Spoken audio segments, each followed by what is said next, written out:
Ya llegar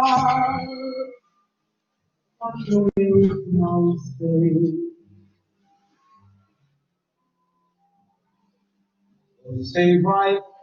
3:50.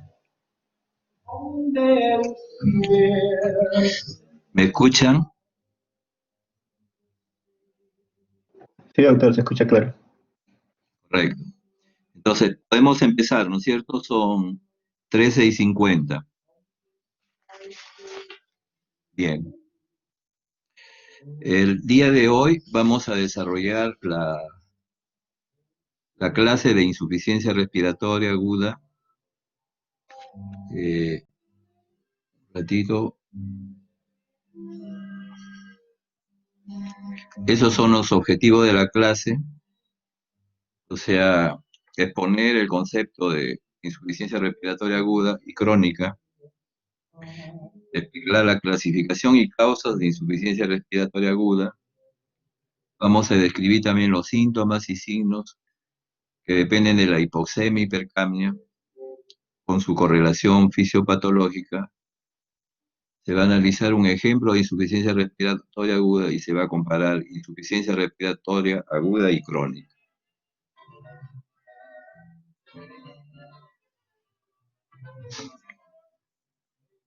Estas son las funciones del aparato respiratorio que las saben muy bien ustedes. Tiene como finalidad regular la temperatura, también regular el pH, una regulación también metabólica, obviamente, a través del oxígeno, sobre todo. Tienen excreción, una función de excreción defensiva, por todo el sistema inmunológico que está a lo largo del aparato respiratorio, y una función muy importante del aparato respiratorio que es la ventilación, la difusión y la circulación.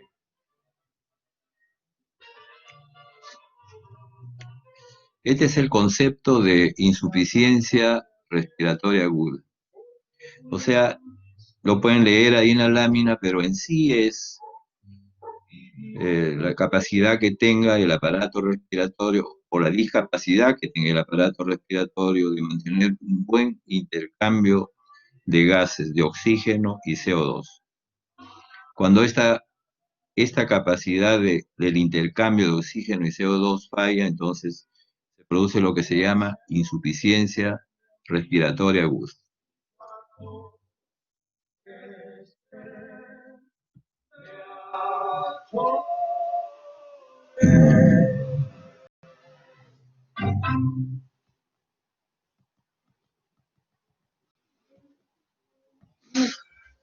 En esta lámina pueden ver los valores normales de los gases de la sangre, pero respirando aire ambiental, o sea, a nivel del mar en sí. O sea, con una fracción de inspiración de oxígeno de 0,21. A nivel del mar se considera que esta fracción inspiratoria de oxígeno es de 0,21. Entonces ahí pueden ver ustedes los valores normales son de 90 a 95. La presión arterial de oxígeno, estaba olvidando de decirles, un valor aceptable de esta presión arterial de oxígeno es mayor de 80, y se considera que un paciente tiene hipoxemia cuando esta presión es menos de 80. En los recién nacidos es de 50 a 70 milímetros de mercurio, En los ancianos es 70 porque se considera que los ancianos, en primer lugar, su centro respiratorio es poco sensible a la acción del oxígeno y también los ancianos tienen ciertas alteraciones ya de la función respiratoria. Es IRA, insuficiencia respiratoria aguda, cuando esta presión parcial de oxígeno es menor de 60 milímetros de mercurio. Los valores normales de SO2, de la presión parcial de CO2, la presión arterial de CO2, mejor dicho, los valores normales son 40 más menos 4 milímetros de mercurio. Y se considera que una persona tiene hipercarbia o hipercapnia, como se dice más frecuentemente, cuando esa presión parcial de CO2 es mayor de 45. En un paciente con insuficiencia respiratoria aguda, estas presiones de CO2 pueden subir por encima de 40 milímetros de mercurio, 50 milímetros de mercurio. Y en pacientes que tienen una enfermedad pulmonar previa, como por ejemplo el EPOC, se considera que es IRA cuando es mayor de 60 o mayor de 10 milímetros del basal que tenía el paciente. Esto hay que tenerlo muy en consideración.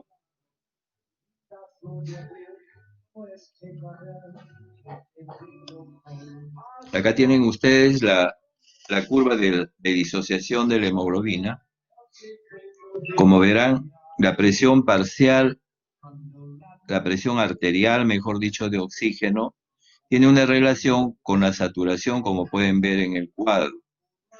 O sea, cuando la presión parcial de oxígeno en la sangre disminuye, también disminuye la saturación y también en sentido inverso.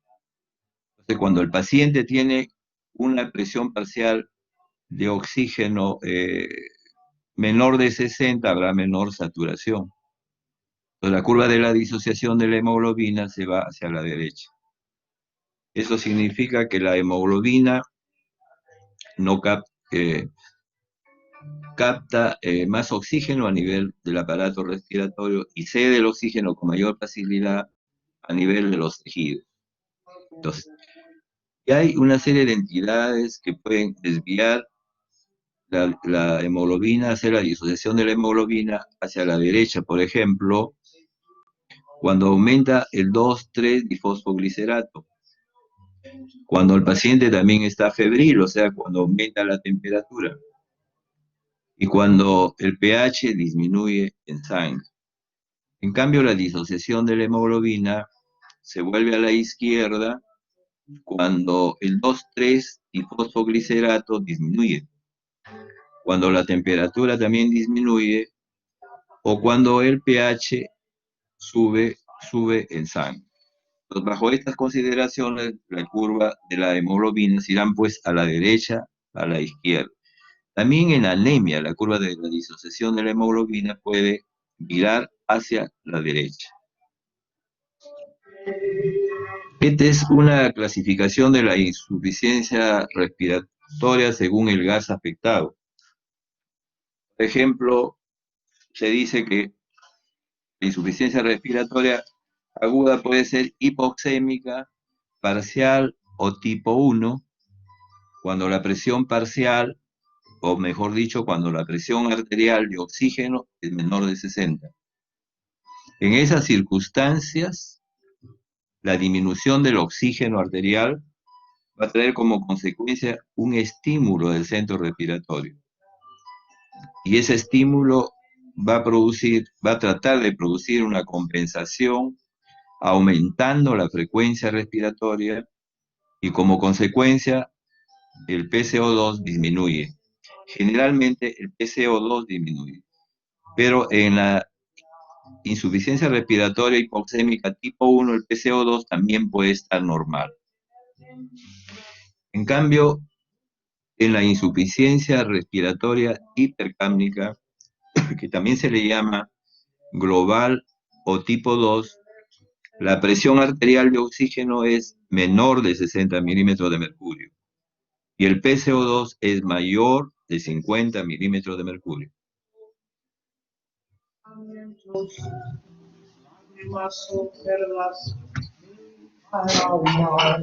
Esta es una clasificación de acuerdo a las características gasométricas del paciente, de los pacientes, mejor dicho.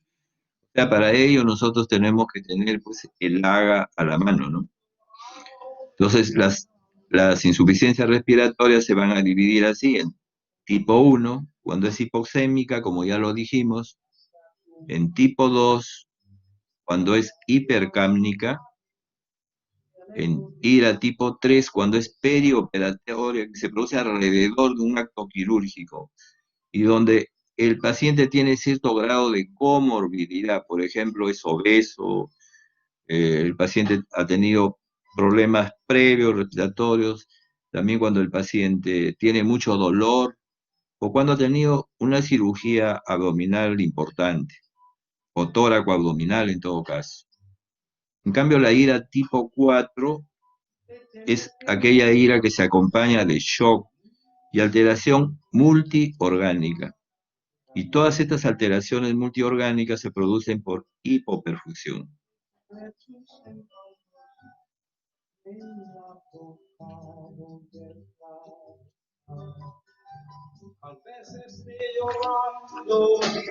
Esta es una clasificación de insuficiencia respiratoria aguda según el mecanismo fisiopatológico subyacente. Por ejemplo, se puede producir insuficiencia respiratoria aguda por disminución de la fracción inspiratoria de oxígeno, en el caso de las alturas, por ejemplo, o cuando hay desplazamiento del oxígeno por otros gases como el monóxido de carbono, por ejemplo en los incendios. Cuando hay hipoventilación alveolar, en estas circunstancias falla la ventilación y los pulmones muchas veces están completamente sanos. O cuando hay alteraciones de la difusión, como por ejemplo en la fibrosis pulmonar.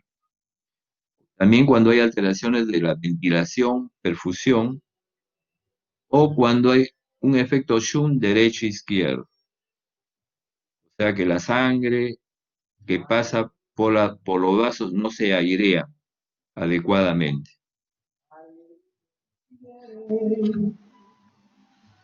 Estas son las IRAs tipo 1. O sea, cuando hay disminución, como les comentaba, de la fracción inspiratoria de oxígeno. Ya les puse como ejemplo la altura y también por desplazamiento del oxígeno debido a otros gases sobre todo.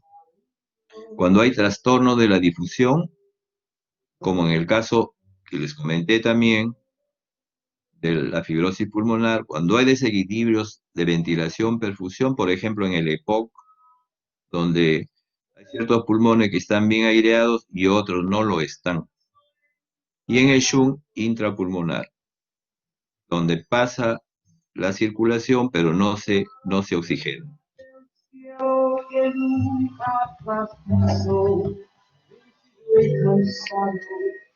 En la IRA tipo 2 se puede producir pues fisiopatológicamente por aumento de la producción de CO2. Y este aumento de la producción del CO2 donde no hay ventilación alveolar. Un ejemplo podría ser un accidente cerebrovascular, donde la ventilación alveolar, por ejemplo, no es adecuada.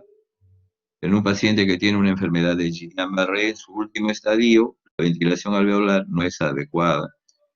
Entonces, eso trae como consecuencia que se detenga, que haya aumento de la producción de CO2 en este tipo de pacientes. O también en otros casos, que no son muchos, por aumento de la ventilación del espacio muerto, que no está compensado por un aumento de la ventilación. Minuto. En la IRA tipo 3 se produciría por aumento del volumen crítico de cierre. Creo que esta es la parte más importante y que trae como consecuencia una disminución de la capacidad vital. O sea, un paciente, por ejemplo, obeso, donde la capacidad vital disminuye y le hacen una intervención quirúrgica. Estos pacientes pueden ir a tipo 3.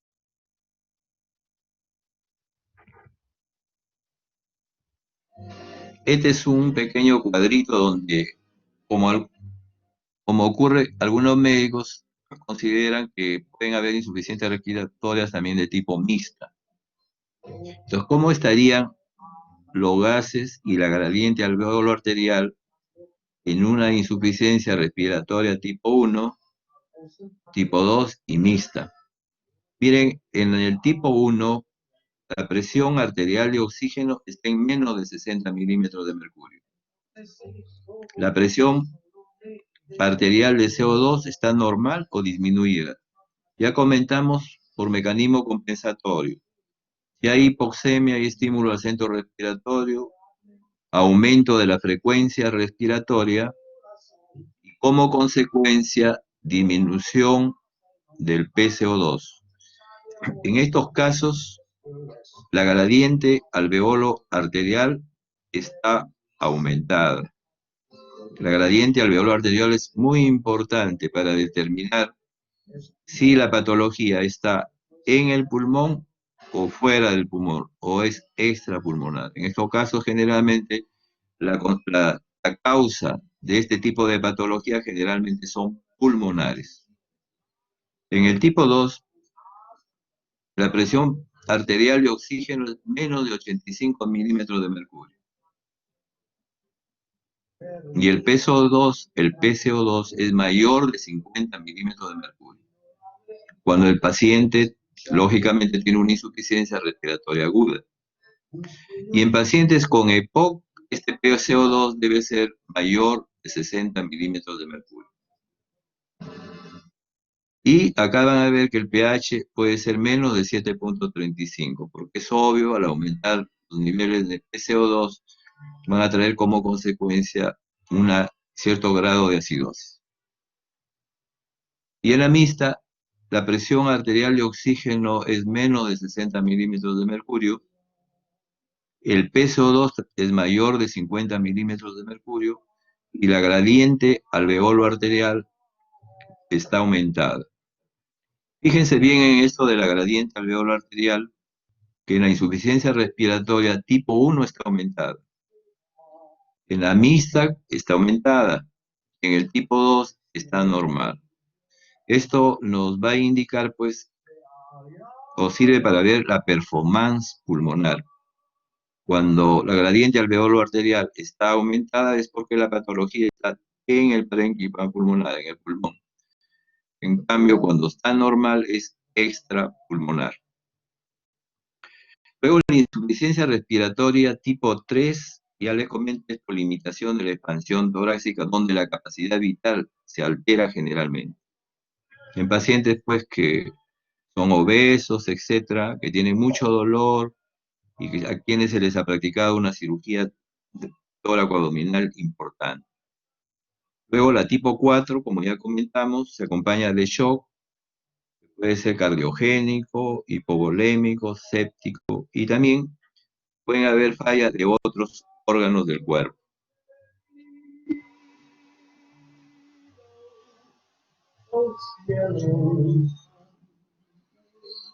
Habíamos hablado de una serie de tipos de clasificación fisiopatológica, etcétera, una clasificación por gasométrica, por el gas, y hay otra clasificación que está relacionada con el tiempo de producción de la insuficiencia respiratoria. Entonces, así tenemos insuficiencias respiratorias agudas, insuficiencias respiratorias crónicas y pacientes con insuficiencia respiratoria crónica en la cual se ha implantado un proceso agudo, o sea, insuficiencia respiratoria crónica agudizada. Esta lámina para mostrar determinantes de hipoxemia, o sea, cuáles son los determinantes de hipoxemia. Ya lo comentamos, cuando hay disminución de la presión de oxígeno en el aire inspirado. Por ejemplo, en las alturas, cuando uno sube, pues, a la sierra, a Tiglio, etc., se puede producir hipoxemia. También cuando hay desplazamiento por gases pesados, les comentaba en los incendios, generalmente, donde el oxígeno es desplazado. Entonces, en estos pacientes, ya comentamos, la presión alveolar de oxígeno disminuye y la presión arterial de oxígeno disminuye. Por lo tanto, la gradiente alveolar arterial no aumenta. Es importante, la gradiente ahí nos permite saber la patología, como ya les comenté, pulmonar o extrapulmonar. Y el PCO2 disminuye generalmente, ¿por qué? Porque si un paciente, ya les comenté también, si tiene, si tiene hipoxemia, se produce un estímulo al centro respiratorio con aumento de la frecuencia y trae como consecuencia el barrido del CO2 de los alveolos.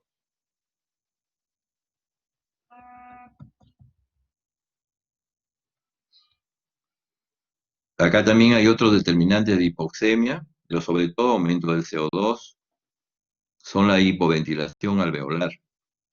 Esta hipoventilación alveolar se presenta cuando hay alteración de centros nerviosos reguladores.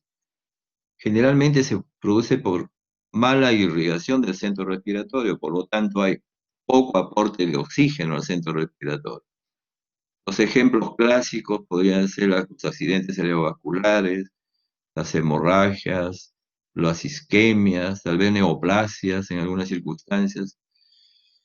Luego también alteraciones neuromusculares. Les comenté también ya el Guillain-Barré como evento final. O sea, el Guillain-Barré es una polirradiculoneuritis ascendente y que afecta en última instancia al aparato respiratorio. Igualmente la polio, la polimiositis, la miastenia, hay una deficiencia de acetilcolina que transcurre a lo largo del día, que a medida que la persona va haciendo actividad, los músculos se van agotando. Y dentro de esos músculos que se agotan están los músculos respiratorios y que el paciente puede ir pues, a la insuficiencia respiratoria. Igualmente, en pacientes que tienen hipopotasemias, pero tienen que ser hipopotasemias severas, o sea, donde el paciente pierde mucho potasio, una gastroenterocolitis, por ejemplo, ocurría mucho en los pacientes que tienen cólera. El cólera, en la epidemia del cólera se veía grandes hipopotasemias que transcurrían en minutos. El paciente podía hacía insuficiencia respiratoria por este motivo. Luego, en alteraciones mecánicas del tórax, como por ejemplo los fibrotórax, o sea, un paciente que tiene tuberculosis, le dan tratamiento, sana el paciente de la tuberculosis, pero como secuela se queda con un fibrotórax. Y estos fibrotórax avanzan de todas maneras y a largo plazo pueden producir hipoxemia y también pueden producir aumento de CO2 a largo plazo. Luego, tórax inestables en pacientes politraumatizados o pacientes que tienen una cifoescoliosis severa que progresa produciendo en un determinado momento hipoxemia.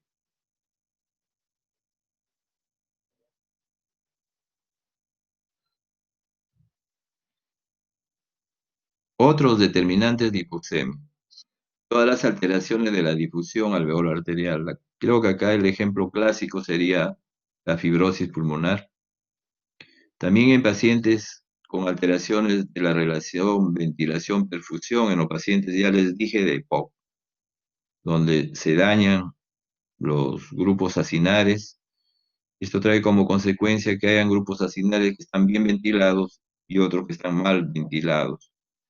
Y los que están mal ventilados, lógicamente, van a producir hay una perfusión normal, pero el intercambio no se hace adecuado.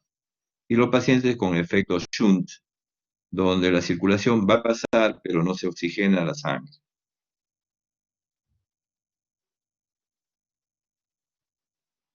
Ahí pueden ver ustedes cómo podría ser el alveolo normal, las presiones ahí alveolar de oxígeno y la presión arterial de oxígeno las presiones son de 101,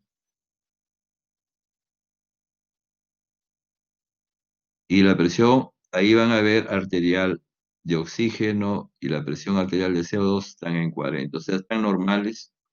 ¿Y cómo varía? Ahí verán ustedes en el Shunt, en pacientes que tienen espacio muerto.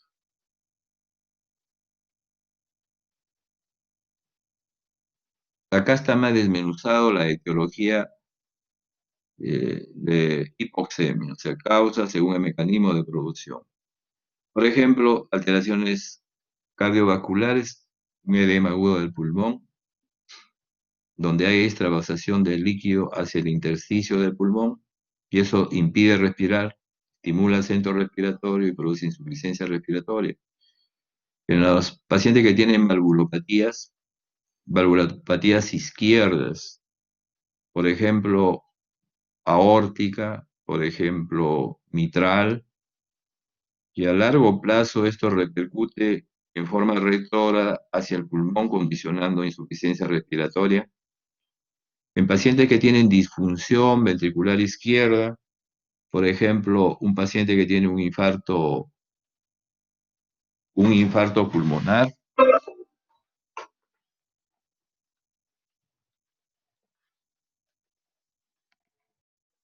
un minutito que se me está descargando la batería.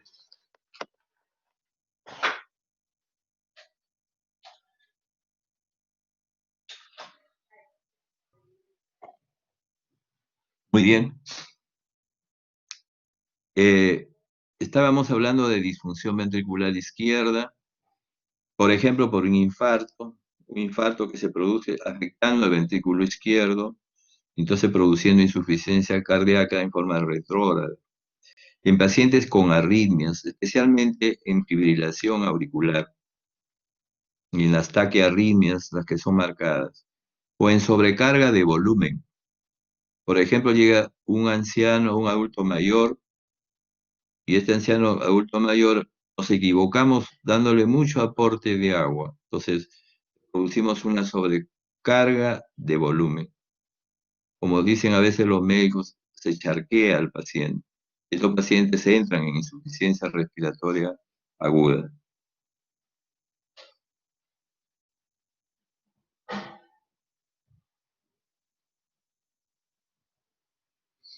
En afecciones neurológicas, lo comentamos, los accidentes cerebrovasculares, las grandes isquemias cerebrales, las hemorragias cerebrales, también en traumatismos cráneoencefálicos, lo que se llama TEC, por accidentes, generalmente acá en Lima, por accidentes automovilísticos, y que pueden afectar también la médula cervical, que puede condicionar insuficiencia respiratoria. En pacientes que se intoxican por fármacos, a esos pacientes que los pepean, les dan alguna droga, algún medicamento que va y, y ceda pues al centro respiratorio, deprime al centro respiratorio. Por ese mecanismo el paciente hace insuficiencia respiratoria aguda. En las afecciones neurológicas periféricas, como ya comentamos, el tétanos, el síndrome de Guillain-Barré, la difteria donde las membranas ocupan el aparato respiratorio, entonces por ese mecanismo producen insuficiencia. Y en afecciones neuromusculares como por ejemplo el botulismo, la miastenia gravis, que le comenté ya, que con un déficit de acetilcolina, y esto es más infrecuente, la miositis viral, o sea, la inflamación de los músculos respiratorios por un proceso viral.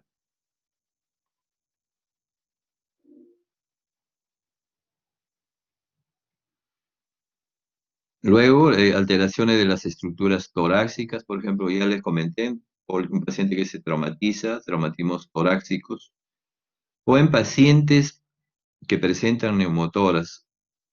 Ya saben bien ustedes que el neumotórax es la presencia de aire en el espacio pleural, que ingresa a través de una solución de comodidad generalmente del pulmón, que puede ser con libre juego de entrada y aire, o que puede ser por un sistema valvular como en el neumotórax de tensión, que es más aparatoso y que produce una insuficiencia respiratoria aguda severa. En tórax inestables también, por politraumatizados también, igual. En pacientes que tienen alteraciones de las vías aéreas superiores, como por ejemplo las inflamaciones del epiglotis, el croup, que se presenta en los niños, espasmos de la glotis, como por ejemplo en el edema angioneurótico, donde va y afecta la glotis. Entonces, la glotis se obstruye y el paciente entra en insuficiencia respiratoria. En pacientes que se atragantan y que ingieren un cuerpo extraño, o un niño que con sus juegos mete algo en la boca y se obstruye.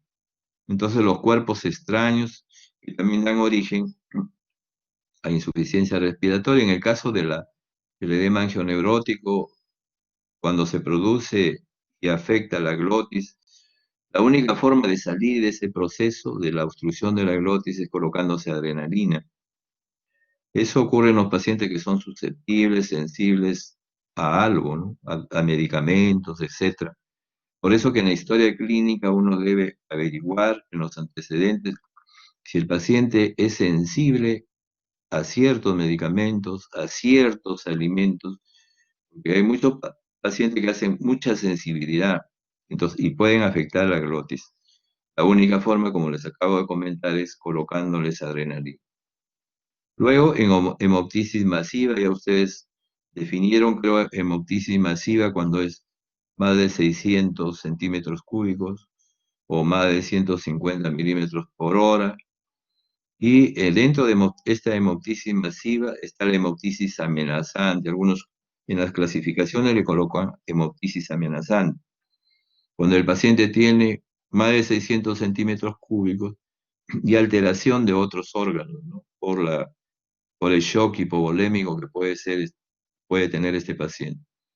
Entonces, estas hemoptisis masivas obstruyen, invaden las vías respiratorias y por ese mecanismo el paciente produce insuficiencia respiratoria.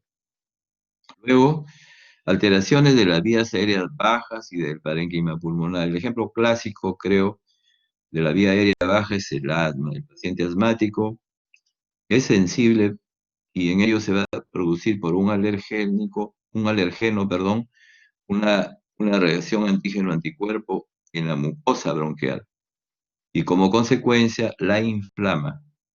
Al inflamarse va a producir tres cosas importantes. Uno, edema. Dos, constricción. Y tres, aumento de secreción. Este aumento de secreción es como la goma, le dicen secreción filante. Entonces, bajo esos tres mecanismos, teniendo como base fisiopatológica la inflamación del bronquio, este paciente se obstruye. Y al obstruirse va a producir insuficiencia. Entonces, el asma puede ser un problema obstructivo leve, moderado, pero cuando es severo llega a una alteración que se llama estado asmático, ¿no? Donde los pacientes pueden presentar hipoxemia e hipercamia. Muchos de ellos pueden necesitar apoyo ventilatorio. Luego, la neumonía es ocupativa. El ejemplo clásico podría ser la neumonía adquirida en la comunidad por neumococo, que ocupa los alveolos. Y en estos pacientes se puede presentar insuficiencia respiratoria y la severidad de la insuficiencia respiratoria es de acuerdo a la amplitud de la neumonía. Igual el EPOC reagudizado, ya dijimos EPOC, es una enfermedad crónica de los bronquios y que en esos pacientes que tienen enfermedad crónica de los bronquios, que es obstructiva, se encaja ahí una infección. Cualquier infección o una neumonía, es por eso que se llama EPOC reagudizado. En el enfisema, donde hay destrucción del parénquima pulmonar, en sus estadios finales, se puede producir insuficiencia respiratoria y también en estos pacientes las infecciones lo van a exacerbar, produciendo a veces enfermedades crónicas que se reagudizan. En la telectasia, y depende de la cuantía de la atelectasia. Cuando la atelectasia es masiva, produce pues insuficiencia respiratoria marcada. Por ejemplo, un paciente que tiene cáncer y esa neoplasia obstruye en los bronquios, como consecuencia se reabsorbe el aire correspondiente del pulmón correspondiente a esos bronquios, y entonces se produce como una especie de colapso, como si estuviera comprimido el pulmón. Entonces, esos pacientes hacen insuficiencia respiratoria aguda. Una de las características de la atelectasia, del síndrome atelectásico que ustedes conocen, es justamente la disnea. Luego en la contusión pulmonar, en el síndrome del distrés respiratorio del adulto, que se puede presentar, por ejemplo, en los casos de coronavirus que se están presentando en esta pandemia, en el edema agudo del pulmón y en los pacientes que tienen tromboembolismo pulmonar.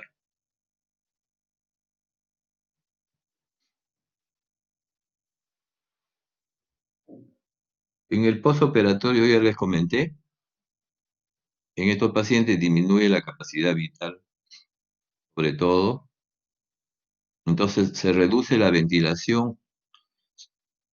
Se ve mucho tras cirugía torácica y abdominal. En mi hospital, en el Hospital Nacional Hipólito Unanue, se hace mucha cirugía torácica. Y la cirugía torácica muchas veces es de horas, 4, 5, 6 horas en pacientes. Tienen muchas veces los pulmones fibróticos y a los cuales tienen que hacerles exéresis del pulmón. Entonces, en estos pacientes, cuando son obesos, cuando tienen mucho dolor, etcétera, en estos pacientes se puede presentar insuficiencia respiratoria, ya habíamos dicho tipo 3. Luego, cuando hay baja presión inspiratoria de oxígeno, que se comentó también en grandes alturas e intoxicación por gas.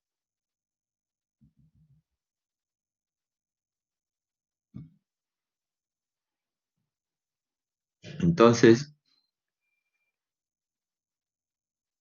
cuando un paciente tiene insuficiencia respiratoria, nunca falta la disnea. Hay 4 parámetros básicos para el diagnóstico de insuficiencia respiratoria aguda. Uno de ellos es la disnea. Los pacientes también pueden tener tirajes.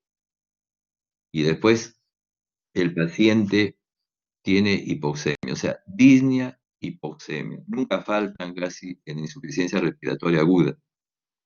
Y después el aumento del PCO2 o del CO2 y el cambio del pH, que se vuelve ácido, pueden estar y no pueden estar. Eso depende del tipo de insuficiencia respiratoria.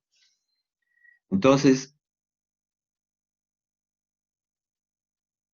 los síntomas y signos dependientes de hipoxemia pueden estar solos, pueden estar todos solos, pero los síntomas y signos dependientes del aumento del CO2 no están solos porque siempre se van a acompañar con hipoxemia. Por eso que estos síntomas pueden estar imbrincados, pero para fines didácticos lo dividimos los síntomas y signos del CO2.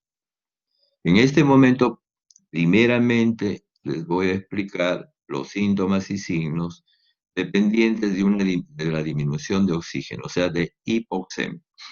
Entonces pueden haber síntomas cardiovasculares, puede haber taquicardia. Taquicardia solamente, sobre todo se presenta en pacientes que tienen hipoxemia leve a moderada, leve a moderada. Igualmente la hipertensión arterial, cuando la hipoxemia es leve y moderada. Por ejemplo, ¿qué ocurre cuando uno sube a la altura? Si uno sube a la altura, ahí va a haber hipoxemia, se va a producir hipoxemia. Si uno de repente se toma la presión de repente la sistólica está aumentada. Y eso se debe a hipoxemia. Por eso que los pacientes que tienen hipertensión y suben a la altura, la hipertensión se va a acentuar. Entonces hay que agregarle a los medicamentos que ya recibía el paciente hipertenso otros adicionales para poder controlar la presión. Luego, arritmias, generalmente extrasistolias, y arriba más acentuadas son cuando la hipoxemia es más severa. En estos pacientes también puede haber vasodilatación coronaria y cerebral como mecanismo, ustedes bien saben, compensador. Cuando hay hipoxemia prácticamente, la sangre se desplaza a la parte inferior y se dirige generalmente a los lugares que deben irrigarse, como por ejemplo las arterias coronarias y las arterias del cerebro. Cuando la hipoxemia es muy severa se produce shock.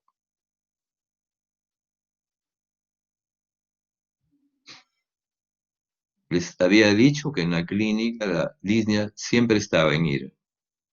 En algunos pacientes se puede presentar cianosis, cuando lógicamente la hipoxemia es muy severa, o en pacientes que ya tenían una enfermedad crónica donde se inserta una insuficiencia respiratoria aguda.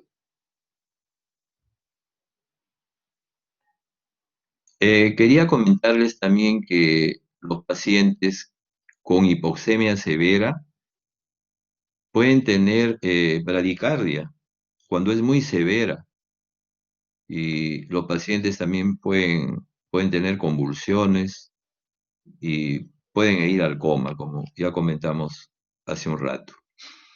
Y estos son los síntomas y signos, ya con fines didácticos los hemos individualizado, pendientes del aumento de CO2, o sea, hipercarbia o hipercapnia, como se dice agudo. Entonces, ahí pueden haber alteraciones neurológicas. Dentro de las alteraciones neurológicas, una de las características importantes en el aumento del CO2 es la somnolencia. En estos pacientes puede haber cefalea porque se produce vasodilatación cerebral de los vasos del cerebro. El paciente puede haber confusión. Como se retiene CO2, al final esto se va a convertir en aumento de hidrogeniones. Y por el aumento de hidrogeniones va a producir acidemia. Y la acidemia puede dar origen a flapping. Flapping es un temblor de la mano. Ustedes presionan las manos del paciente, los sueltan rápidamente y entonces el paciente empieza a mover su mano como si la quisiera cerrar, pero en forma temblorosa. Eso es lo que se llama flapping o asterixis, que se presenta en el aumento del CO2 en todos los pacientes que tienen acidemia. Y al final, el paciente, si lógicamente la presión parcial de CO2 muy acentuada, puede ir al coma. Dentro de las alteraciones cardiovasculares que se pueden presentar en estos pacientes están las arritmias de distinto tipo. También estos pacientes pueden tener taquicardia. Hay una vasodilatación periférica en estos pacientes y también diaforesis. Los pacientes que tienen hipercapnia aguda, aumentan todas las secreciones de su cuerpo. No solamente hay sudoración, sino todas las secreciones de su cuerpo. O sea, aumenta la cantidad de ácido clorhídrico, aumenta la cantidad de líquidos, no de líquidos, sino que se secretan en el intestino, de ácido clorhídrico, hay más salivación en este tipo de pacientes. También puede ocurrir algo, aumenta también la secreción de líquido cefalorraquídeo. Entonces, como consecuencia, cuando la hipercapnia es larga data, entonces puede producir hipertensión endocraniana.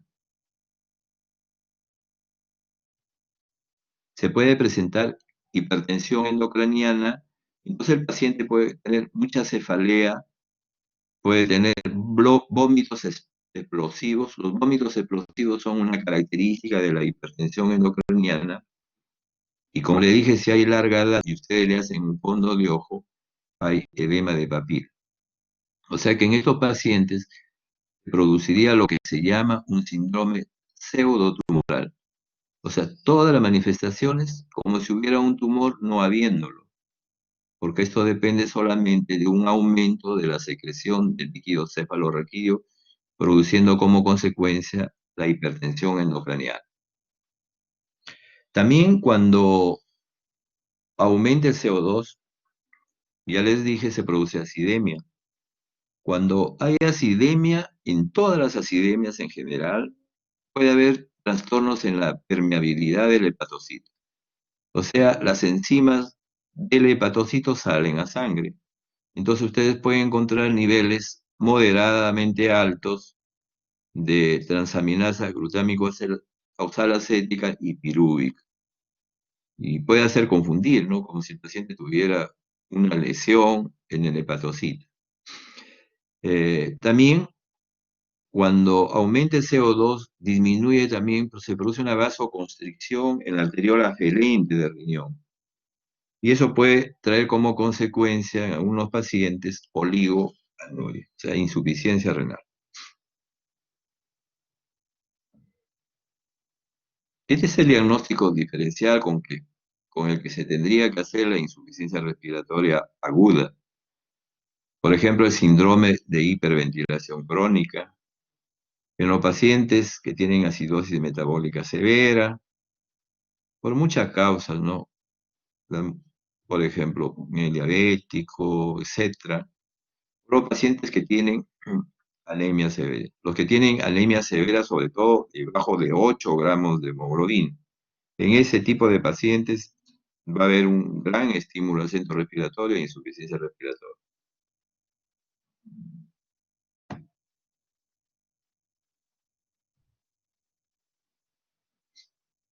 Bien, cuando un paciente tiene insuficiencia respiratoria,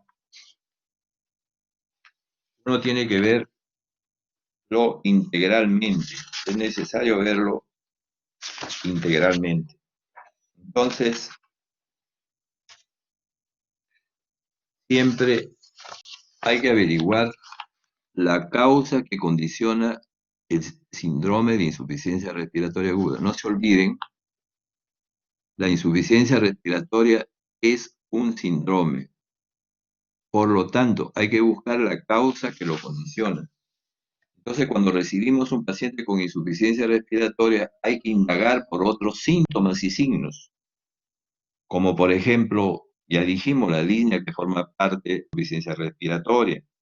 Se puede ver si tiene sibilancias al paciente, si tiene cianosis, etcétera. O sea, por otras manifestaciones clínicas y signos.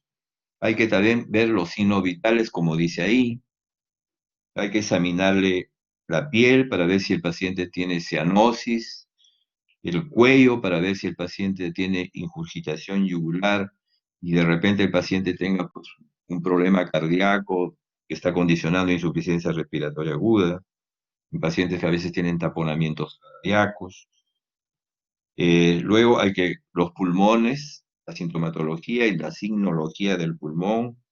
En el corazón, indagando si tiene insuficiencia cardíaca el paciente, si ha tenido dolor, si tiene tercer ruido o cuarto ruido de galope, que nos indiquen que tiene insuficiencia cardíaca. Si en el abdomen también indagando sobre hepatomegalías, si el paciente tiene ascitis, si tiene reflujo hepatoyugular, indagando insuficiencia cardíaca en el paciente. En las extremidades también, viendo si hay edemas, como ocurre en la insuficiencia cardíaca derecha, o si el paciente tiene signos, por ejemplo, de trombosis venosa profunda que a su vez condicionen tromboembolia pulmonar. Hay que ver también el estado pulmonar del paciente. Entonces, como verán ustedes, la historia es integral. Lo que está en la insuficiencia respiratoria aguda es un síndrome y la historia es integral y hay que indagar siempre la causa que condiciona la insuficiencia respiratoria aguda. Entonces, en un paciente que tiene insuficiencia respiratoria aguda, lo básico es hacerle un AGA.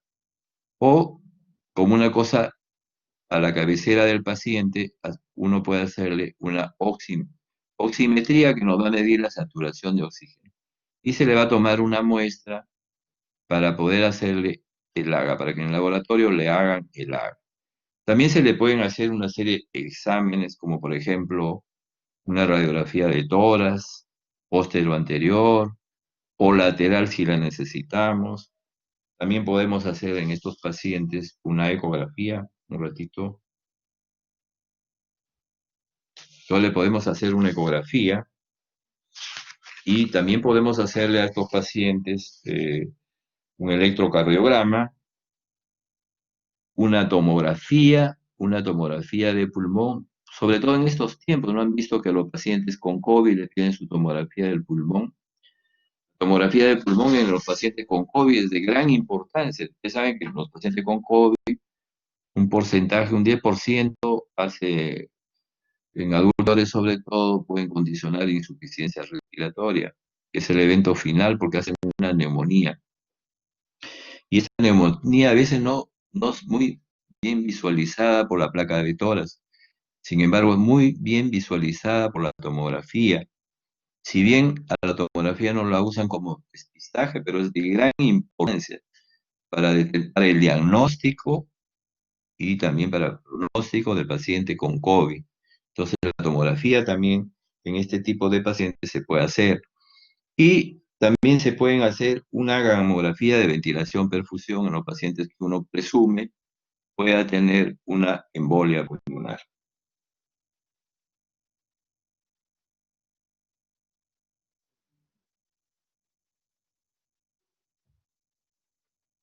Entonces, el diagnóstico se hace por sospecha clínica. Nuestro paciente tiene disnea, nuestro paciente ya con el AGA o con la oximetría, se puede saber que su saturación está baja o que están alterados el oxígeno, el CO2 o el pH. Entonces, esa sospecha clínica es confirmada por el AGA. Y también, como les he dicho, como es un síndrome, siempre hay que hacer el diagnóstico etiológico.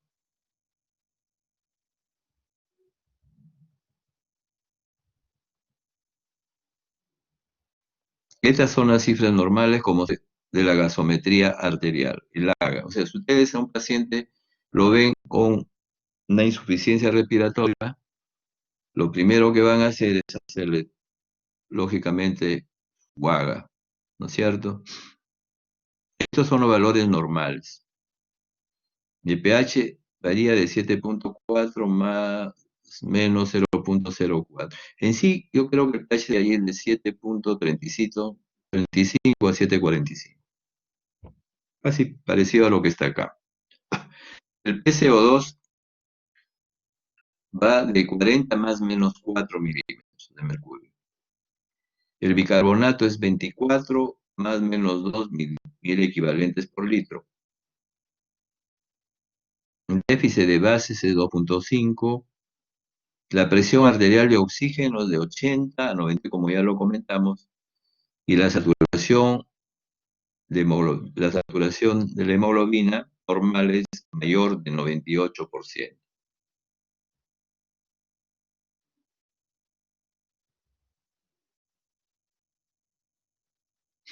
Bien, entonces nosotros tenemos un AGA, nos envían el AGA, y lo primero que tenemos que hacer es saber, primero, si nosotros estamos presumiendo que nuestro paciente tiene un síndrome de insuficiencia respiratoria.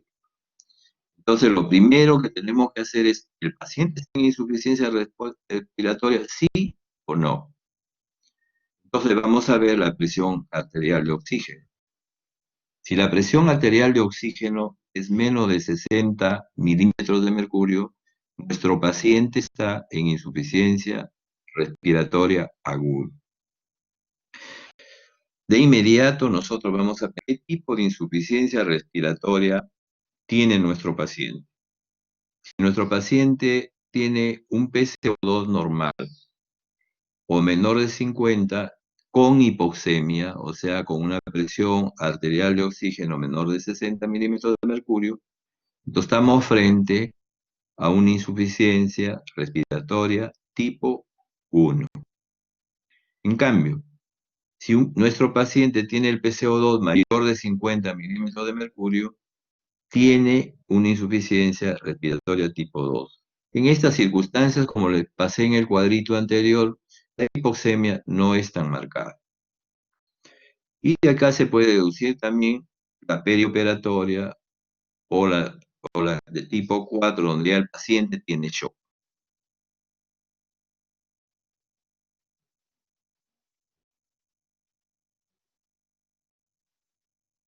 También en el AGA tenemos que ver esto, el pH. O sea, ¿cómo está el pH? Dijimos que es normal de 7,35 a 7,45, ¿no es cierto?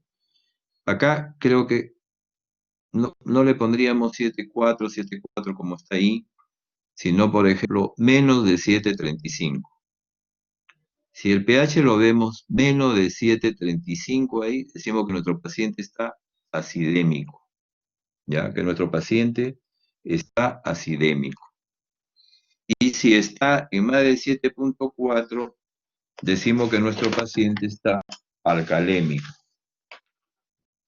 Está alcalémico. Entonces es importante este punto. Luego, nosotros vamos a decir, ¿es el disturbio respiratorio o metabólico? El PCO2 es mayor de 40 milímetros de mercurio. El paciente estaría en acidosis respiratoria, ¿no?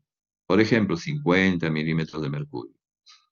Si el PCO2 es menor de 40 milímetros de mercurio, el paciente está en alcalosis respiratoria.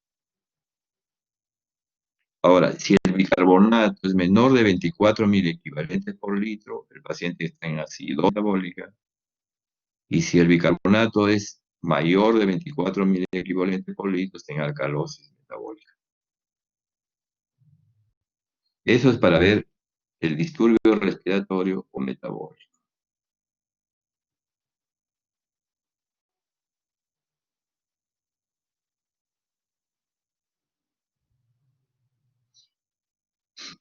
Hay una serie de métodos diagnósticos también para poder calcular el pH esperado. Por ejemplo, en primer lugar determinamos si el disturbio respiratorio agudo o crónico. Ya tenemos una definición de tiempo generalmente. En acidosis respiratoria, nosotros podemos calcular la disminución esperada del pH aplicando esa formulita que está ahí. PCO2 menos 40 sobre 10. En los casos que pensemos que sea aguda, se multiplica por un coeficiente que es 0,8, es una constante. Y en la crónica por 0,03. Acá estamos determinando el pH esperado. En cambio, cuando en alcalosis respiratoria, vamos a calcular ahí el aumento esperado de pH. Esa es la fórmula que se practica, 40 menos SO2 sobre 10. En aguda se multiplica por 0,08, que es una constante, y en la crónica por 0,03. Es el esperado, porque a veces el AGA les da una cantidad de pH, pero no es el esperado. Sí, lo ideal es calcular el pH esperado.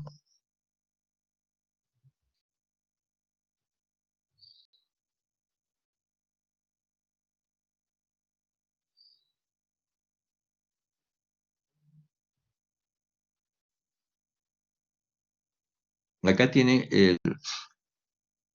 la gradiente alveolo arterial, que también viene en el AGA. Muy importante es la gradiente alveolo arterial. Ahí tienen una fórmula de gradiente alveolo arterial. O sea, de la gradiente, la A mayúscula, alveolar, la cantidad de oxígeno alveolar, y la arterial es la cantidad de oxígeno arterial. O sea, es G, A menos A multiplicado por el O2, que es igual, que es igual a la presión alveolar de oxígeno menos la presión arterial de oxígeno, que en este caso está de 8 a 15, pero miren, algunos autores lo consideran hasta 20 normal, algunos autores. Creo que vamos a considerarlo hasta 20, a ver. ¿Y cómo se saca la presión alveolar de oxígeno? La presión alveolar de oxígeno es igual a fracción inspiratoria de oxígeno, que al nivel del mar es 0,21, por 760, que es la presión barométrica, menos 47, que es la de vapor de agua, menos la presión de CO2 arterial por una constante que es 0,8. Entonces ahí abajito hay un ejemplo. Paciente con PO2, o sea, presión arterial de oxígeno de 75 milímetros de mercurio, con SO2 de 25 milímetros de mercurio. Y este paciente está a nivel de mar, como estamos nosotros. Entonces, ¿cómo se calcula ahí la gradiente? O sea, la presión alveolar de oxígeno primero, ¿no es cierto? Que es igual, ahí está la fórmula FiO2, que es 0,21, o sea, a nivel de mar. O sea, la fracción inspiratoria de oxígeno es 0,21. Por 713, que es la resta de 760, presión barométrica menos la de vapor, menos 47. O sea, por 703. Eso se vuelve casi una constante, el 703. Menos el PCO2 que está ahí en el ejemplo, que es 25, por ese coeficiente 0,8. O sea, ahí da la presión alveolar de oxígeno sería 118,42. O sea, ¿cómo sería la gradiente alveolo arterial? O sea, 118, que está arriba, presión alveolar de oxígeno, 118,42, menos, como está en el ejemplo, el PCO2 es 75, el PO2 es 75, perdón, menos 75. O sea, la gradiente alveolo arterial sería 43,42. ¿Qué nos diría esa gradiente alveolo arterial en un paciente que tiene insuficiencia respiratoria? Ya les dije que es 8 a 15 y algunos autores dan hasta 20. De todas maneras está súper alta, 43, 48. Está en 43, 48 significa pues que la patología está en el pulmón. No es extrapulmonar, está en el pulmón. O sea, como verán ustedes, la gradiente alveolo arterial es de gran importancia, es de muchísima importancia. Forma parte del AGA, les van a dar en las respuestas que le den del AGA.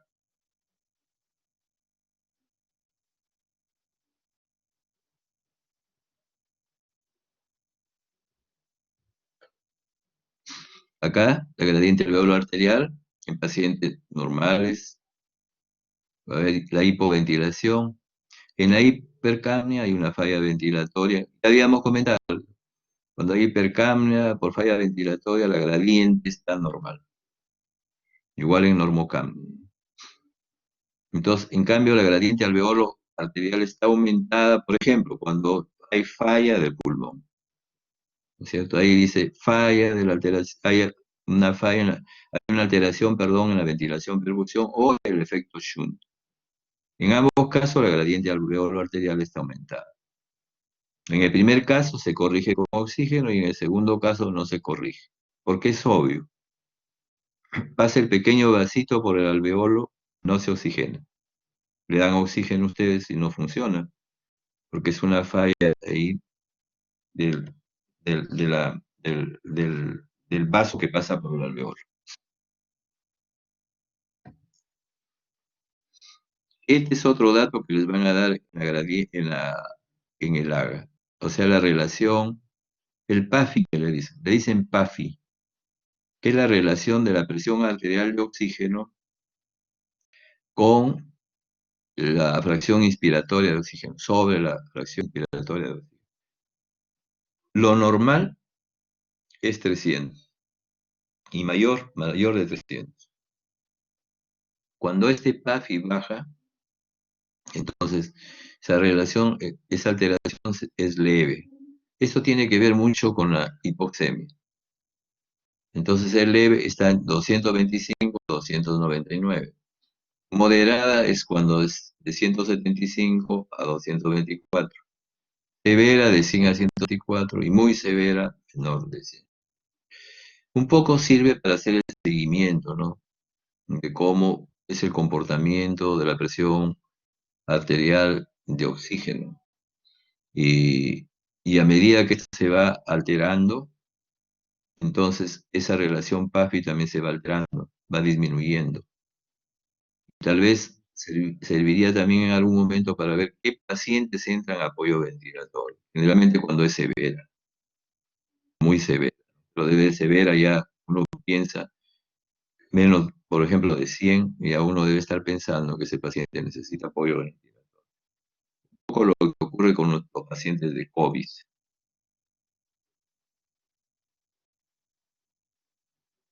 En todos los métodos diagnósticos que ya se comentaron, ¿no?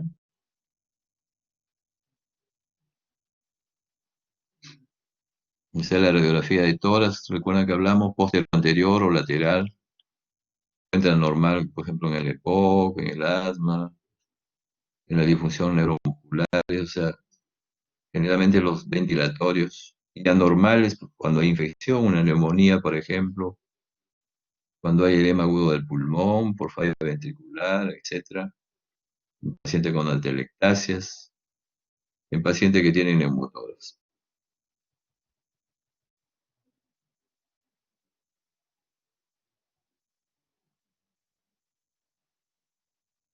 Ya es los métodos diagnósticos les comenté, pero les vuelvo a repetir por si acaso. No se olviden, en pacientes que están infectados nunca dejen de pedir un hemograma y nunca dejen de pedir un hemograma a un paciente que tiene insuficiencia respiratoria. Es muy importante el hemograma. Y después las otras pruebas que ya comentamos, electrocardiograma, ecocardiografía, etcétera, y tomografía, puede ser tomografía contrastada también en otros pacientes. Por ejemplo, pacientes COVID, la tomografía simple es muy útil.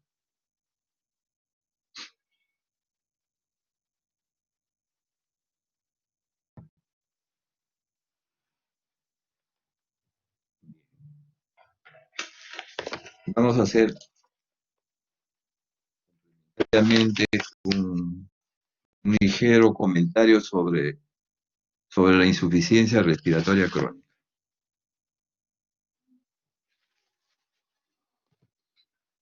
Entonces, la insuficiencia respiratoria crónica se podría definir como un estadio casi terminal de la insuficiencia respiratoria crónica misma, ¿no? Y estos pacientes, la insuficiencia respiratoria crónica produce discapacidad respiratoria en el paciente. Existen tres tipos de insuficiencia respiratoria crónica. La insuficiencia respiratoria crónica obstructiva, la insuficiencia respiratoria crónica restrictiva y hay una insuficiencia respiratoria crónica por trastornos de la difusión. En la insuficiencia respiratoria crónica obstructiva hay una alteración constante, una alteración permanente del flujo aéreo respiratorio. Esa es la característica de este tipo de pacientes. Y creo que el ejemplo clásico podría ser el EPOC.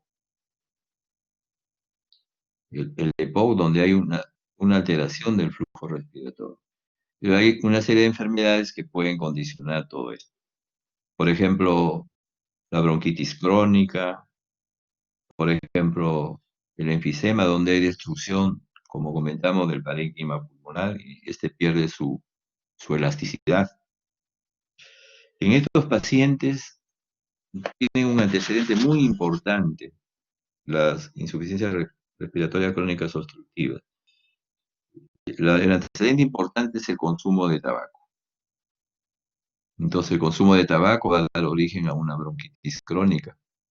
Hay criterios incluso para el diagnóstico de eso. Por ejemplo, pacientes que tienen tos durante 3 meses por 2 años consecutivos y que tienen antecedentes de consumo de tabaco, estos pacientes tendrían bronquitis crónica.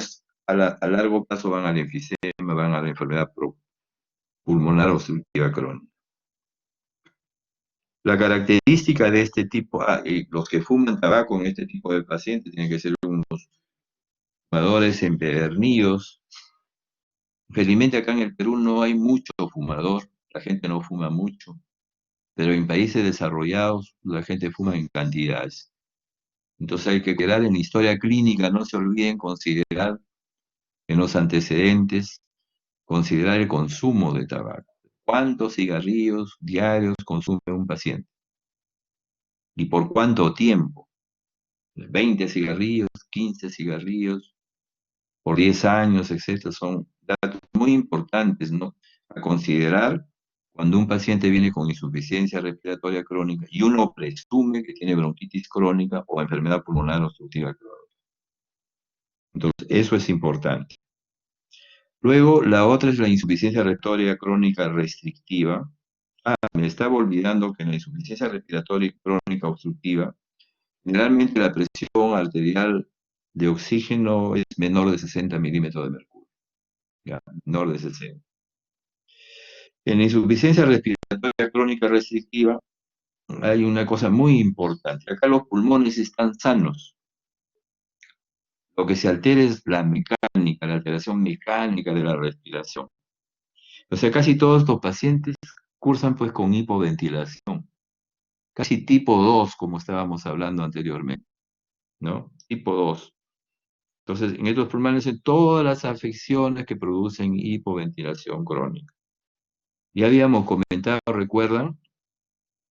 Alteraciones que afectan el centro respiratorio, por ejemplo, drogas que vayan y ceden el centro respiratorio, o patología que esté en el cerebro, ¿no? Ya habíamos comentado que produzcan hipertensión endocraniana, tumores, accidentes cerebrovasculares, traumatismos encefalocranianos, etcétera. O también puede ocurrir en pacientes en los cuales hay alteraciones de los nervios, por ejemplo, en la enfermedad de Guillain-Barré, en la polio, o pacientes que tengan alteraciones de los músculos respiratorios, la polimiositis, o pacientes que tengan problemas de la caja torácica, o lo que rodea, por ejemplo, en los pacientes obesos que tienen mucho celular subcutáneo, que generalmente entra en la obesidad mórbida, más de 30.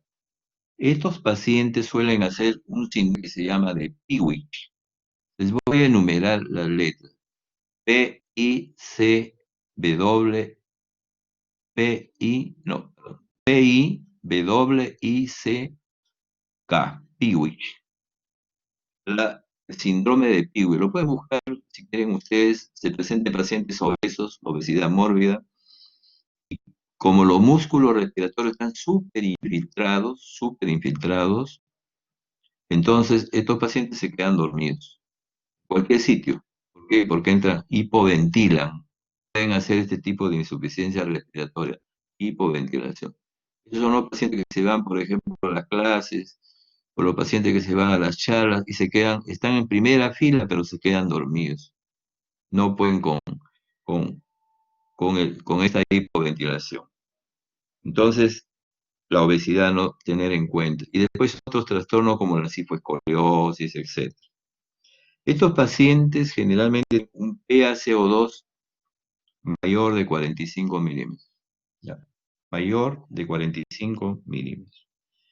Y por último, la insuficiencia respiratoria crónica por trastornos de difusión. El ejemplo clásico acá es la fibrosis pulmonar.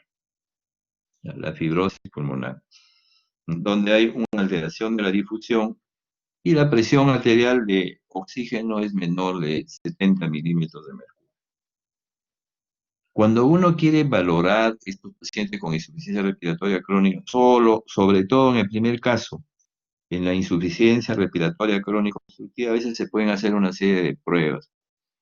Muchas veces los pacientes vienen en su primer estadio, hay que diferenciar con el asma bronquial, entonces les hacen unas pruebas que es, por ejemplo, el volumen expiratorio forzado en un segundo,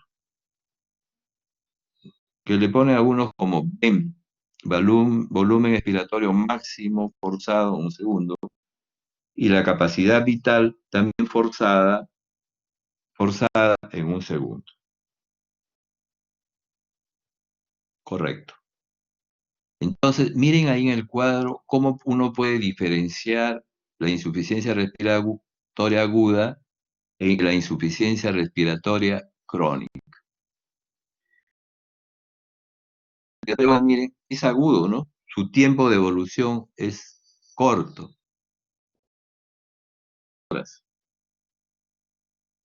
Y cuando ya va sobrepasando, entra el término de subagudo y después, lógicamente, crónico, más de 3 meses de evolución. El pH en aguda es anormal, porque no le da tiempo, pues, lógicamente, al riñón de actuar. Entonces, el riñón no puede usar su mecanismo compensador, que es el bicarbonato, que es muy importante. En el HAGA-I el bicarbonato es muy importante. En cambio, en la crónica sí, el pH se normaliza porque el bicarbonato sube. Entonces, el riñón usa el bicarbonato como tampón para normalizar el pH. O sea, ustedes en insuficiencia respiratoria crónica van a encontrar un bicarbonato elevado. Y como verán ustedes, como ya les comenté, pues en el aguda no hay mecanismo compensatorio inmediato, en la crónica sí. En los pacientes con insuficiencia respiratoria crónica también pueden tener policitemia, es obvio, hipoxemia crónica. Entonces hay un estímulo, la eritropoyetina del riñón, y eso estimula la médula ósea, y estimula la maduración de los elementos rojos. Los pacientes cursan con polisemia, algo parecido a lo que ocurre, pues, en los pacientes de alturas, ¿no? De ahí ellos están en hipoxemia con poco oxígeno constantemente. Después se puede alterar ahí también la 2,3-difosfoglicerato en los pacientes con insuficiencia respiratoria crónica. La aguda es mal tolerado y la crónica es mejor tolerado por los mecanismos compensatorios que tiene el paciente.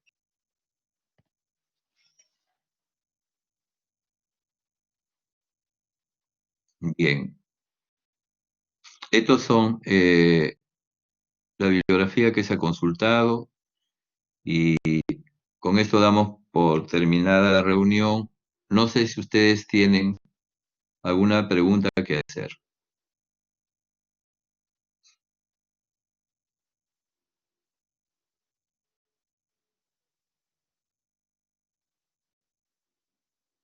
¿No hay preguntas? ¿Sí?